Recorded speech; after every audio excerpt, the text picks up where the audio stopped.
Bismillahirrahmanirrahim. Assalamu alaikum wa rahmatullahi wa barakatuh. Bienvenue sur ma chaîne Apprendre le français avec Monsieur Sharafi. Dans cette vidéo, on va découvrir l'incipit de la nouvelle fantastique, Le Chevalier double de l'écrivain Théophile Gautier. Qui rend donc la blonde Edwige si triste? Que fait-elle assise à l'écart, le menton dans sa main et le cou de genou, plus morne que le désespoir, plus pâle que la statue d'albâtre qui pleure sur un tombeau? Du coin de sa paupière, une grosse larme roule sur le duvet de sa joue, une seule, mais qui ne tarit jamais, comme cette goutte d'eau qui scinte des voûtes du rocher et qui à la langue use le granit. Cette seule larme, en tombant sans relâche de ses yeux sur son cœur, l'a percée et traversée à jour. Alors, c'est le début de cette œuvre qui commence par des questions posées par un narrateur, inconnu. Et il s'agit d'une femme qui s'appelle Edwige, triste, alors isolée des autres, le menton dans sa main, plus triste et plus pâle. Peut-être elle a un secret qui pèse sur son âme. Du coin de sa paupière, une grosse larme roule sur le début de sa joue, une seule, mais qui ne finit jamais, qui ne tarit jamais. Hyperbole, mais cette goutte d'eau qui scinte, comme cette goutte qui scinte du voûte du rocher et qui à la langue use le granit, cette seule larme en tombant sans relâche de ses yeux sur son cœur l'a percée et traversée à jour. C'est-à-dire, c'est une femme qui est en douleur, c'est une femme qui est triste. Edwige, blonde Edwige, ne croyez-vous plus à Jésus-Christ, le Dieu Sauveur? Dotez-vous de l'indulgence, de la tolérance, de la clémence de la très sainte Vierge Marie.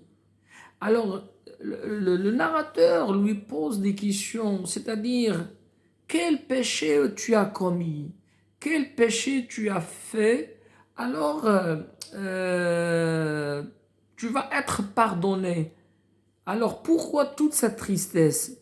Pourquoi portez-vous sans cesse à votre flanc vos petites mains diaphanes, transparentes, blanches, amaigrées et fluides, frêles comme celles des elfes et des Vélis? Les elfes et les Vélis, ce sont des créatures mythologiques caractérisant les pays scandinaves. Vous allez être mère, c'était votre cher vœu. Votre noble époux, le comte Lodbrog, a promis un hôtel d'argent massif, un ciboire d'or fin à l'église de Saint-Euchbert si vous lui donniez un fils. Alors, un narrateur qui a pas mal d'informations sur cette famille, donc c'est un narrateur omniscient, focalisation zéro. Alors, Edwige voulait un enfant. C'est bien, et il va être mère. Son mari auparavant a fait une promesse. Si sa femme lui donne un garçon, il va offrir à l'église un autel, une grande table d'argent massif et un ciboire d'or fin. Hélas, la pauvre Edwige a le cœur percé de cette glaive de la douleur. Voilà, glaive de la douleur, c'est une métaphore. C'est-à-dire, c'est une femme qui a le cœur plein de douleur, qui a le cœur déchiré par la douleur. Un terrible secret pèse sur son âme. Donc, on est ici dans quelque chose de mystérieux. Il y a quelques mois, c'est un retour en arrière, flashback, un étranger est venu au château. Il faisait un terrible temps cette nuit-là. Les tours tremblaient dans leur charpente. Les girouettes qui indique la direction du vent, piaulait, le feu rampait dans la cheminée, métaphore, et le vent frappait à la vitre comme un importun qui veut entrer. L'étranger était beau comme un ange. Pardon, l'étranger était beau comme un ange, mais comme un ange tombé, c'est-à-dire antithèse, c'est quelqu'un de magnifique, méchant. Il souriait doucement et regardait doucement, et pourtant ce regard et ce sourire vous glacez de terreur. C'est-à-dire son regard inspire l'effroi, la peur, et vous inspirez la peur qu'on éprouve en se penchant sur un gouffre ou bien sur un trou profond, sur un abîme. Une grâce scélérate, une beauté, voilà, d'accord, criminelle, une longueur perfide, comme celle du tigre qui observe, qui guette sa proie. Accompagnez tous ces mouvements. Accompagnez tous ces mouvements. Accompagnez tous ces mouvements. Il charmait à la façon du serpent qui fascine, d'accord, l'oiseau. C'est-à-dire il a une séduction et un charme perfide. Cet étranger était un maître chanteur qui fit de la musique. Son teint bruni montrait qu'il avait vu d'autres cieux, c'est-à-dire il se déplaçait d'un endroit à un autre. Il disait venir du fond de la Bohême et demandait l'hospitalité pour cette nuit-là seulement. Elle resta cette nuit, et encore d'autres jours, et encore d'autres nuits, car la tempête ne pouvait se calmer, s'apaiser, et le vieux château s'agitait sur ce fondement, comme si la tempête, la rafale, eût voulu le déraciner et faire tomber sa couronne de créneaux dans les eaux écumeuses du torrent. Pour passer le temps, charmer le temps, il chantait d'étranges poésies qui troublaient le cœur et donnaient des idées furieuses. Tout le temps qu'il chantait, un courbe noir vernissé, luisant comme le jet. Alors le jet, c'est une pierre, d'accord, précieuse, noire, luisante, se tenait sur son épaule. Il battait la mesure avec son bec d'ébène. Il semblait applaudir en secouant ses ailes. Pendant qu'il chantait, Edwige pâlissait comme les lits du clair de lune. Edwige rougissait comme les roses de l'aurore.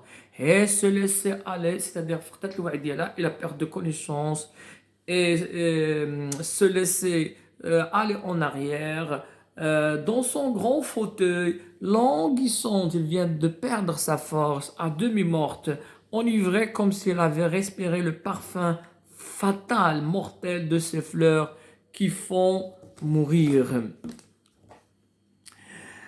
Enfin, le maître chanteur, voilà, enfin le maître, donc ici c'est une ellipse, enfin le maître chanteur, le maître chanteur peut partir, un petit sourire bleu venait de dérider la face du ciel, c'est-à-dire il n'y a plus de tempête, il n'y a plus de pluie. Depuis ce jour, Edwige, la blonde Edwige, ne fait que pleurer dans l'angle de la fenêtre. Alors regardez, c'est un incipit.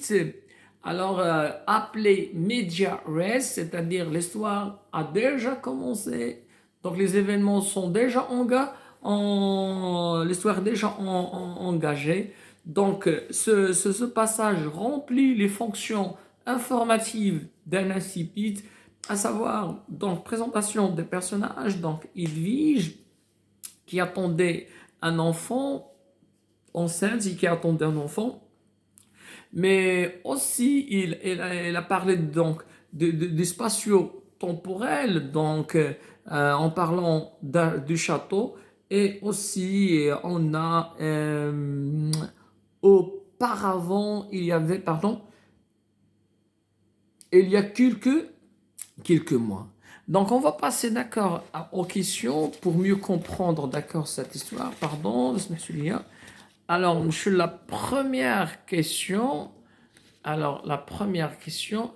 Et donc, c'est grâce à un monsieur qui s'appelle Bouchrih Mohamed de son site. J'ai puiser de ces documents ou de ces informations. Alors, combien de temps l'inconnu resta-t-il au château? Donc, il va rester plusieurs jours et plusieurs nuits. Que tenait l'inconnu sur son épaule lorsqu'il chantait ses poésies? Et alors là, qu'est-ce qu'il tenait sur son épaule? Un corbeau noir. Quand l'inconnu est-il parti? L'inconnu est parti lorsque le ciel s'obscurcit, lorsque le ciel s'éclaircit, lorsque la tempête s'intensifie. C'est lorsque le ciel s'éclaircit. Question numéro 4. Dans quel état physique était la jeune femme? Elle était enceinte. C'est bien. Alors la question suivante. C'est bien. Ah voilà. Donc, comment était le teint de l'inconnu? Donc, c'était un teint brun. Depuis quand la jeune femme ne faisait que pleurer dans l'angle de la fenêtre? Depuis le départ de l'étranger. Qui désirait le noble époux de la jeune femme? Il désirait un fils. De quelle contrée l'inconnu venait-il? Il venait de la Bohême. Quel titre de noblesse porte le mari de la jeune femme? Alors, quel titre de noblesse porte le mari de la jeune femme? C'est un comte, si je ne me trompe pas. Oui, c'est ça, c'est un comte. Alors, question numéro 10. Quel est le prénom de la jeune femme? Edwige. Qui était l'inconnu? Voilà, un maître chanteur. Où habitent les deux époux? Dans un château. Qu'est-ce que le regard de l'étranger inspirait à ses interlocuteurs? Voilà, il leur inspire la peur. C'est très bien. Que demanda l'inconnu au nom de noble? Il leur demanda l'hospitalité pour la nuit. Pourquoi la jeune femme est-elle assise à l'écart? Tout simplement parce qu'elle est triste. L'incipit lance l'histoire dans un moment imprécis, il y a quelques mois, et dans un château inconnu. À partir de ces deux indices, quel est le genre de l'œuvre? Voilà, vraiment, c'est le conte, mais vous allez, d'accord, dire qu'il s'agit d'une nouvelle fantastique. Alors, qu'a promis, le noble époux de donner à l'église? Voilà, il a promis quoi? Donc, qu'est-ce qu'il a promis à l'église? Il a promis un autel d'argent massif, et un ciboire en or d'or fin. C'est ça. Alors, la question suivante, que faisait l'étranger pour passer le temps?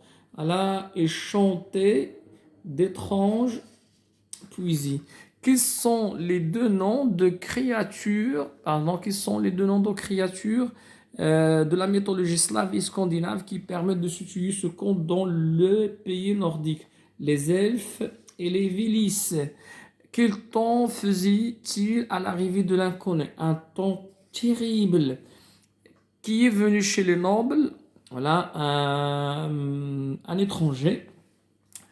Quel est le nom du mari de la jeune femme? Lord Brog. Comment réagissait la comtesse à la poésie de l'inconnu? Il pâlissait et rugissait.